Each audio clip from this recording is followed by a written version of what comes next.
Gen Z, hey! Come out in your thousands and millions. Let the street swell, not with fear, but with courage, with conviction, with hope. We are not angry enough.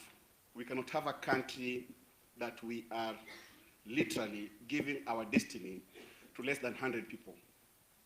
The activities that they are now planning to commemorate the attempted overthrow of our constitutionally elected government shall not be tolerated by all peace-loving Kenyans, Mr. Speaker. And therefore, Mr. Speaker, yes, Mr. Speaker. What was in the papers?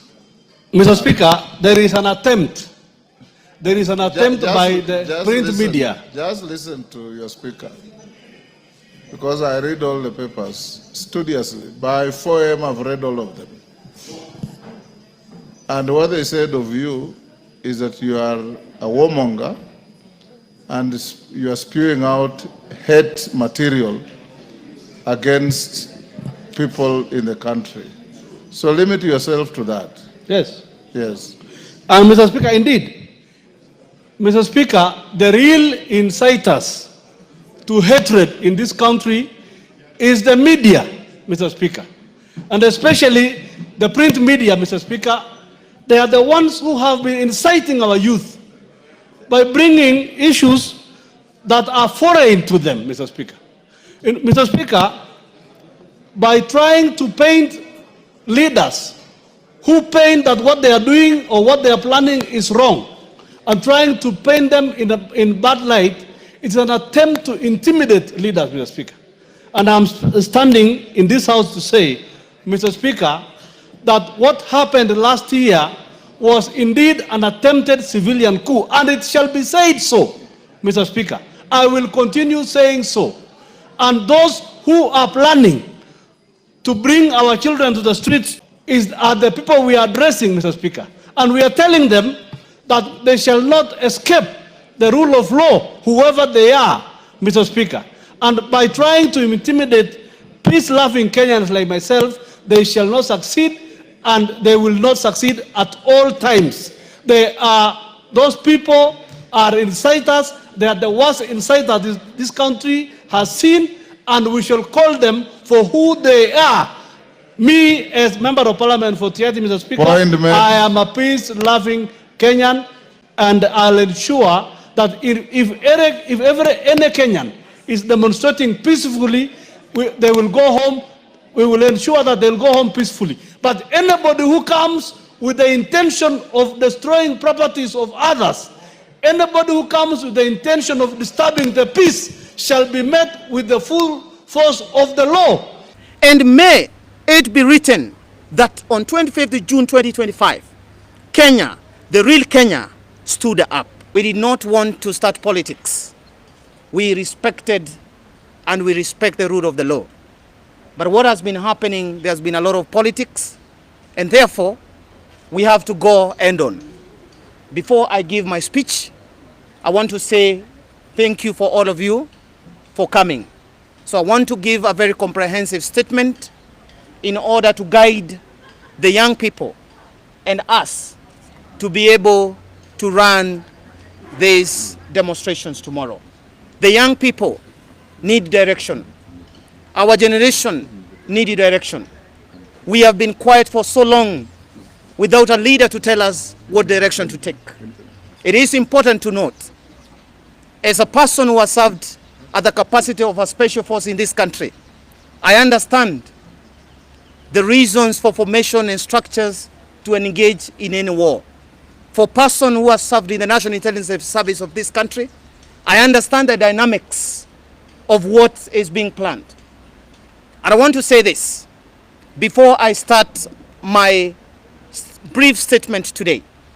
It is important to note, any leader who has altered any provocative ones, threatening ones, the likes of Member of Parliament of Tiati, we need to take action. I will record a statement for such utterances, because this country has to be run by the rule of the law.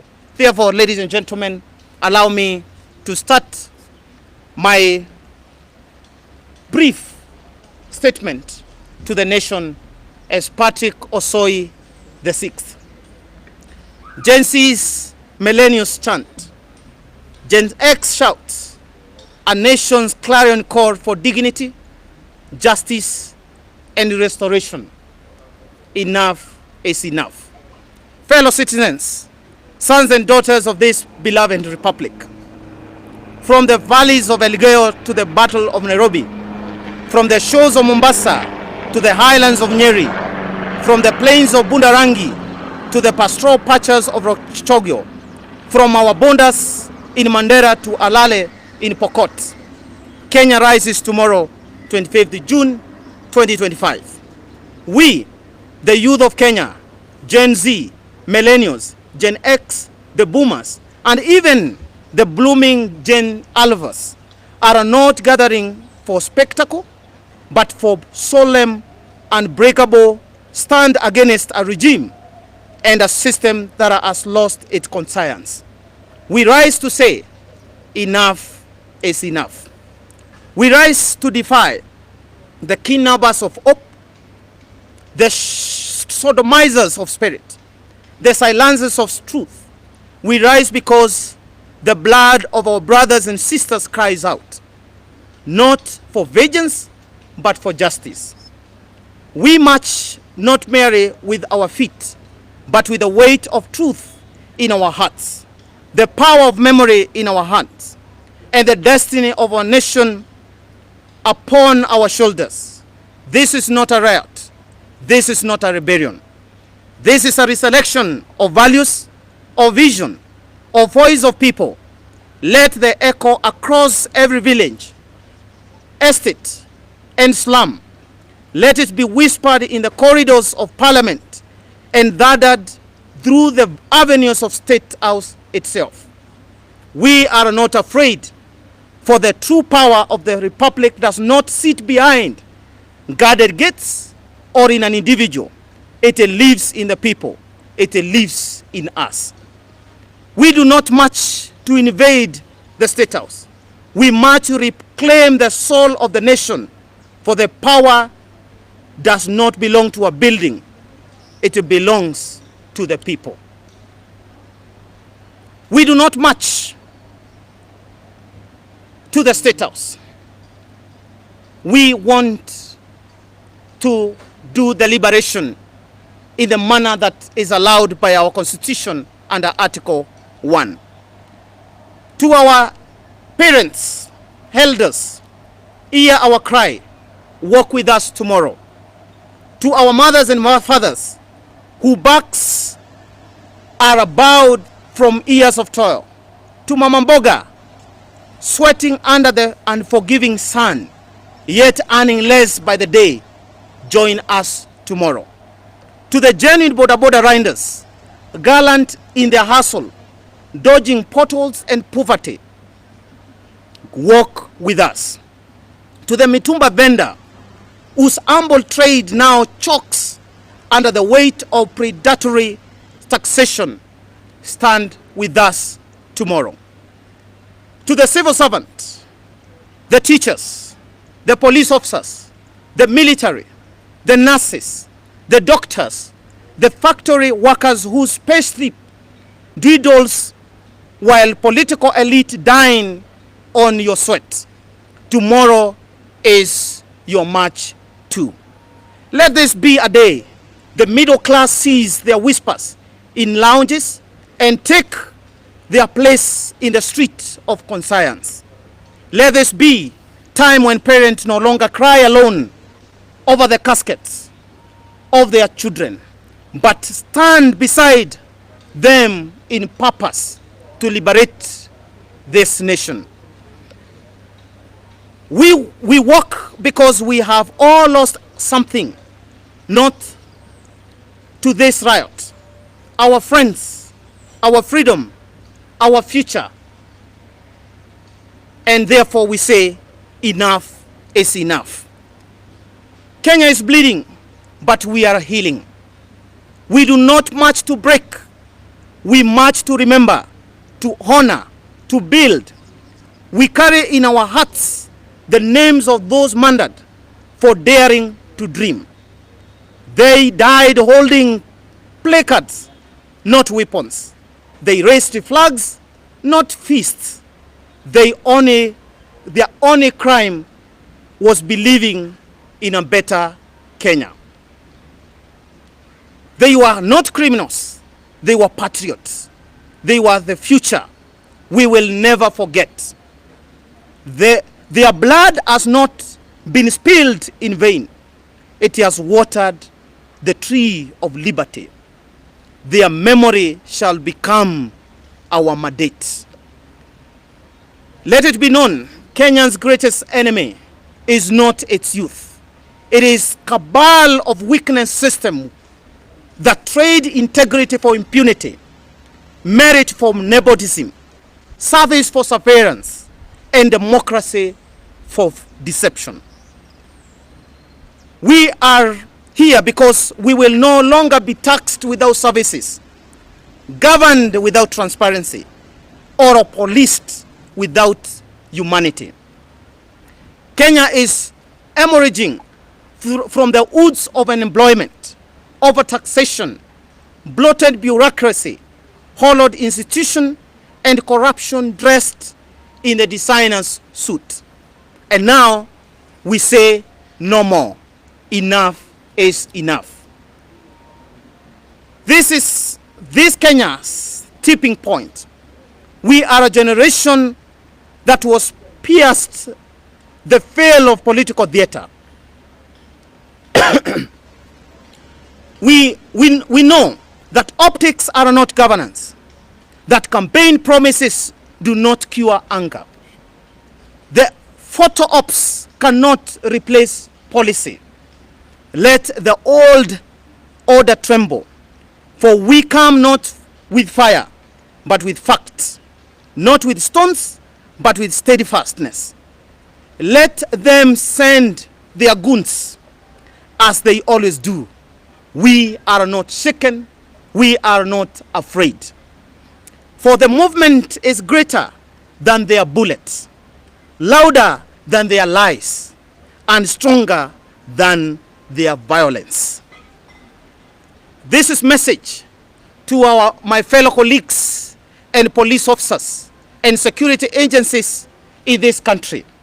Work with us and not against us, because you are in the same cocoon.